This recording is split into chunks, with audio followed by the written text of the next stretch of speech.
Hey YouTube, Kai here checking in with another video today. Today on the channel, today we got a new entry. This right here is why so many corn stars are dying. Just gonna get into this video. 2024 has been awful for the adult film industry. Recently, adult film stars have been dropping like flies. Cagney Lynn Carter dead at 36 from taking her own life. Sophie Leone dead at 26 from a suspected homicide. Jessie Jane dead at 43 from an overdose. Thina Fields dead at 24. At the time of this video being recorded, Emily Willis is in critical condition from an overdose and her family is expecting the worst. It seems like every week I've been hearing about some adult film star just randomly dying. So what the fuck is going on? Or better yet, man, drugs. You just said it, overdose. Man, when you put that stuff in your system, bro, like I seen one interview. It was like an interview. I guess she was an ex star. She was like for shoots, like some shoots, man, they doing big cocaine and they just shooting, like they shooting content. And it's like, if you doing that to your body and then like you putting your body through certain situations, bruh, and every situation is different. Like, you know, sometimes they doing role play, they doing what is going on in the industry? Well, the adult film industry is probably one of the worst industries to work in ever. Now, that really shouldn't be too surprising. An industry as gross and obscure as porn being a really weird place to work, I mean, no surprise, right? But people don't really seem to grasp just how awful this industry really is and the genuine terrible effect it has on people and on society. So let's cut the bullshit and just get right into it. So, how exactly is the industry connected to all of these deaths? Well, I think a good start is looking at one of the people that I mentioned earlier, Thina Fields. Now, months before she died, she talked about facing serious abuse in the adult industry. It is very difficult to be a woman and create adult content when society is literally in shit. At 24 years old, she was found unalive in her home. But one of the weirdest things is that the cause of her death was not really made available. Now, when interviewed about her death, her friend and fellow adult film star Alejandra Sweet said that I can't really share too many details right now because I'm saddened by the news. Now, the production company that she was signed to, Milky Peru, released a statement on their Instagram dedicated to Thina. We still can't believe this. We refuse to be without you. We would like to see you one more time. We hope someone wakes us up from this bad dream. You will always be in our hearts. Thank you for allowing us to be part of your life. And this is the same production company that she was facing all of this abuse from at the time. It's pretty suspicious behavior, don't you think? Now, I don't want to be a conspiracy theorist here, but maybe, just maybe, it was an inside job. Nah, I'm just kidding. I don't think it's gone that far, but it's still kind of fucking weird. Now, Thina is not the first to open up about the dark side of this industry. In fact, almost every single major adult film star that you can think of has opened up about the abuse, exploitation, and the serious consequences of it. Lana Rhoades, one of the biggest stars out there, has talked about being forced to do certain scenes that she really did not want to do. During my short stint in porn, the really extreme acts were what was popular, and that's why being the #1 performer in the industry at the time, everyone wanted to make money off me, so they pushed me to do these things. And it just gets really extreme, like you were saying, abusive. I don't want to go into too much detail. Like, honestly, some of my experiences are really humiliating for me, and I wish that they never happened. Many adult film stars, both male and female, are often forced to do scenes that they really do. Yeah. And then we talking on the male side, I heard like little interviews like that, I heard men saying like, bruh, like they get forced into doing certain scenes that they don't want to do. If you know what I mean, you know what I mean. I ain't like, they get forced into doing certain scenes. I mean, bruh, y'all better off just using the webcam and doing that shit y'all so. Slow grind better than no grind, cause yeah.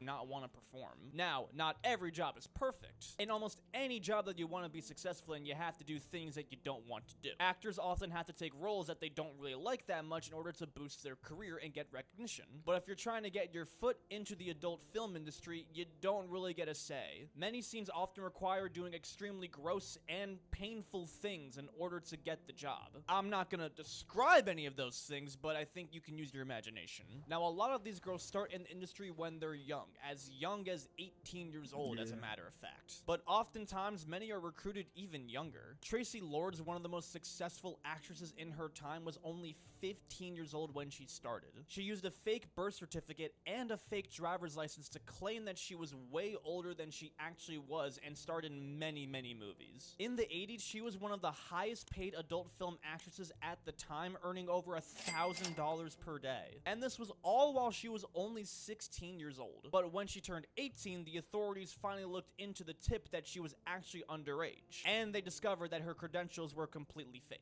The owners of her video agency, Excitement Videos, were arrested, and any film that she starred in was now legally considered child porn. In court, the government prosecutors claimed that Tracy was manipulated by the industry and was drugged to do certain scenes that she did not want to do. However, in her autobiography, she claims that anyone who worked with her never once saw her take drugs and that she was fully aware of her actions. But many of her co-workers and even her sister have heavily criticized the book for lying. Now, this is the most well-known case of underage actors in adult films and probably the most controversial one, because it's bro, I'm at a loss for words. I can't even, bro, what?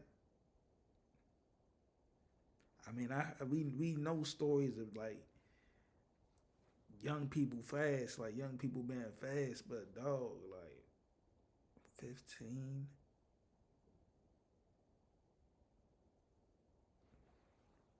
kind of hard to decide who to really put the blame on. Was it Tracy's fault for lying to the company by using fake documents that looked...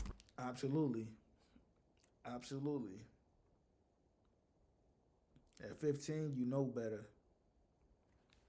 At 15, she looking at it probably like, I'm fast, I need money.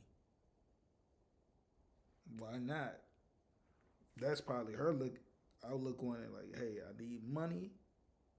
I already enjoy doing X, Y, Z. A lot of them people that do certain things like that, like certain,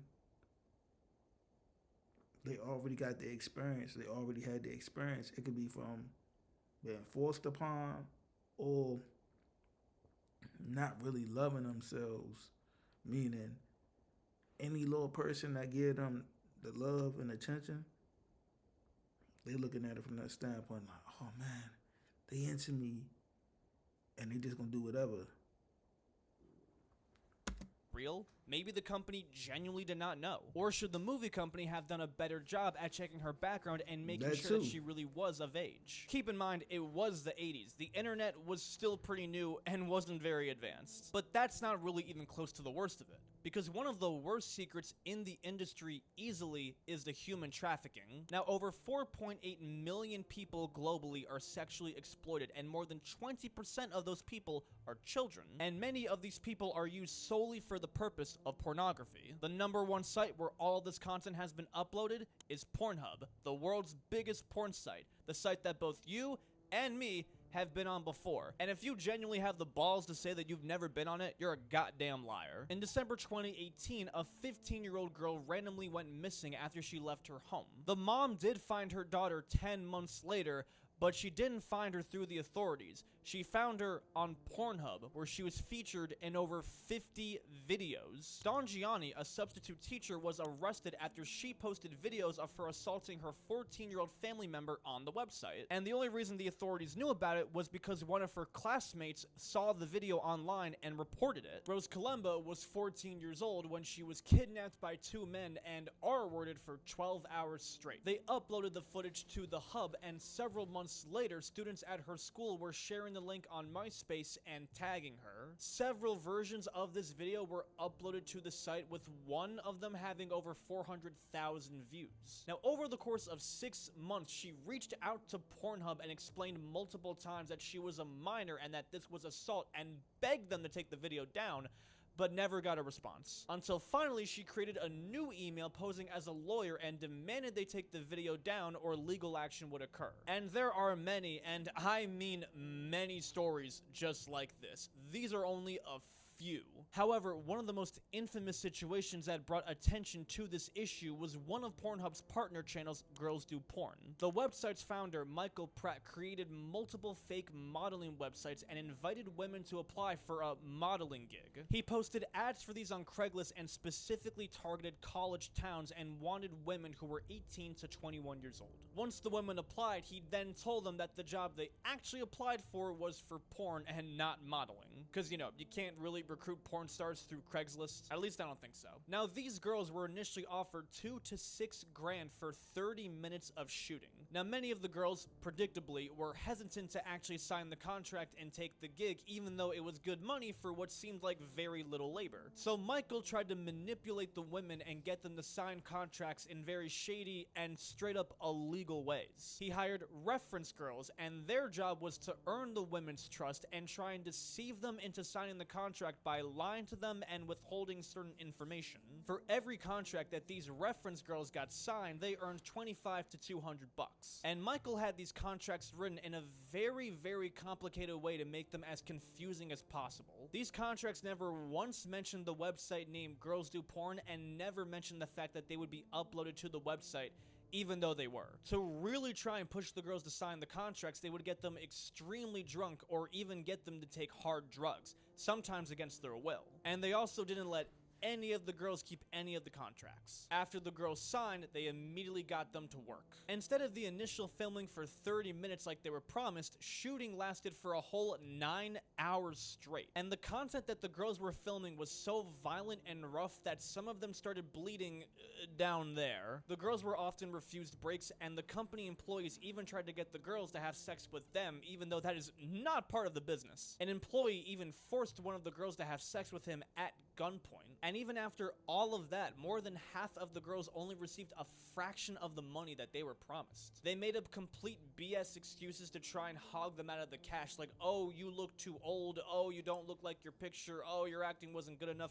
Complete bullshit. The girls sued the parent company of Pornhub for $80 million, and this lawsuit was huge at the time. Pornhub has historically handled these situations terribly by providing close to no action for non-consensual and underage content being posted to their website. The way their website worked was similar to YouTube, where almost anyone can post to it, and while they may not have encouraged what necessarily was going on, they were profiting from it, which the parent company quite literally admitted to. It wasn't until the extreme rise of controversy and lawsuits that they finally changed their platform so that only verified users can post videos to their website. Any unverified videos or users were removed immediately. Their history with human trafficking is quite literally so bad that there is a whole Netflix documentary where porn stars talk about the connection from Pornhub to human trafficking, and I highly recommend. It's very much worth checking out. Now, this is all pretty terrible stuff, but how does all of this actually tie into the deaths of the porn stars that we've been seeing? Well, if you look at the death of almost every actress, they usually die from one of two things: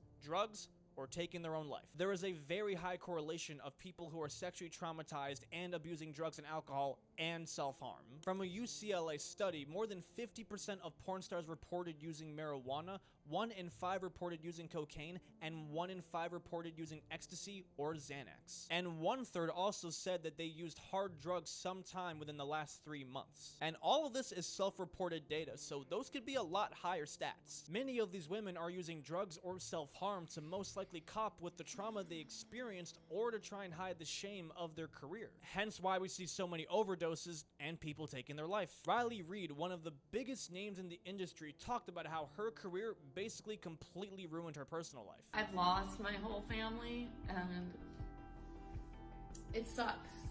So a lot of times when people ask me if they should do porn, I tell them no.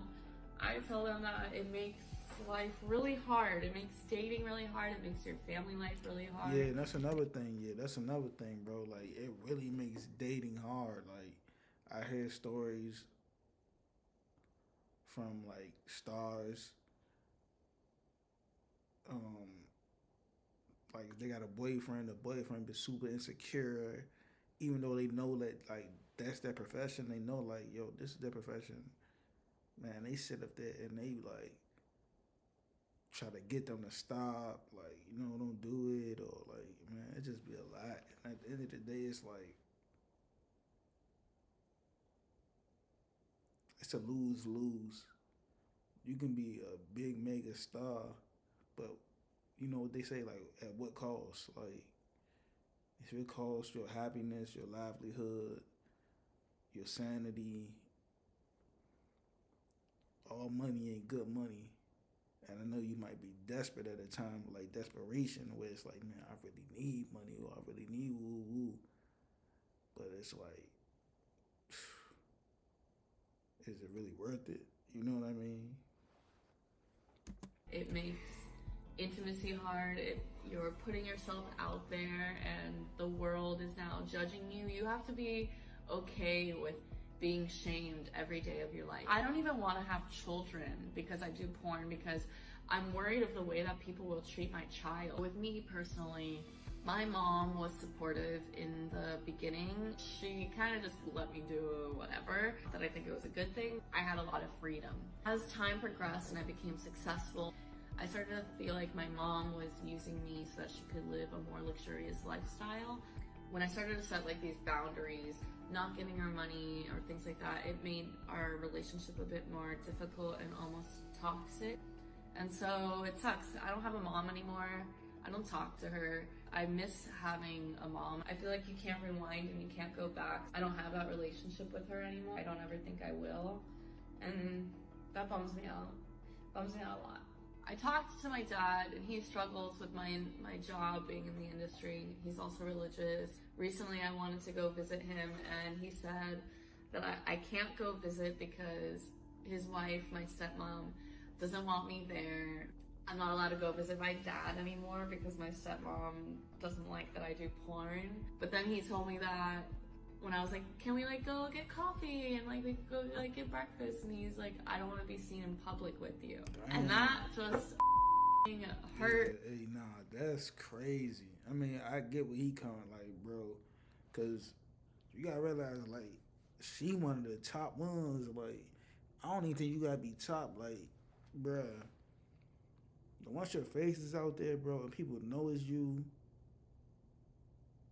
I mean, she a mega star. Like, we know who that is. Like, bruh. That's what I'm saying. Like, that just make your life so hard. Like, bro, I mean, when you put yourself in their shoes, like, just going off what she's saying, like, bro, you do what you do, and you can't even have a regular, normal life, like, from no scale, from dating to your family. Like, you can't have a regular life, like, your children. I go back to family, like, bro, you can't have a regular life, like, you try to hit your family member up, like, hey, let's go to a movie, or let's go, like she said, go get some coffee, let's do some chill shit, let's just go to a park.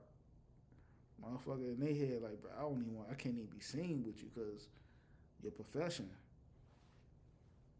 So bad, and it sucks. I lost my family. I don't talk to like my brothers or sisters. I think that they all kind of like try to take advantage of me and stuff, or they're just like, my dad don't want to be around me. So even with all the horrific things going on in the industry, why work in it? Many of these women choose to work in this career. Most of them can also choose not to, right? Well, it's not that straightforward. Like I've said, many of the people who pick this path are extremely young. Listen, we don't tend to make the best decisions when we're young. They see the promise of money, fame, and a rock star lifestyle, and they immediately jump into it without a second thought. Many of these production companies target these young women for that specific reason. And lots of other people genuinely just do it for the money, not necessarily because they want to. Like, for example, Brianna Coppage was a teacher in St. Louis, Missouri, and really loved her job, but being a teacher was not enough to pay the bills. She started OnlyFans as a side hustle and ended up making more than double her salary as a teacher. She had no intention to leave her job as a teacher, but once the school found out about her account, she was fired. And she then focused on doing OnlyFans full-time because it was her only option. And it's a damn shame that she was only doing it to get the bills paid, not because she liked doing it. Now, the industry has improved over time and has learned from history. Many recruiters and production companies act much more ethically to their cast and crew. People who hire these actresses fully make sure that they are only doing it because they are passionate about the business and don't want them to make a mistake that they will later regret. And many popular websites have now started implementing much more control to prevent non-consensual content from being uploaded. However, the abuse and the consequences still remain. Even if it has improved, it's still an industry that has way more cons than pros. Hey, see you on the next video.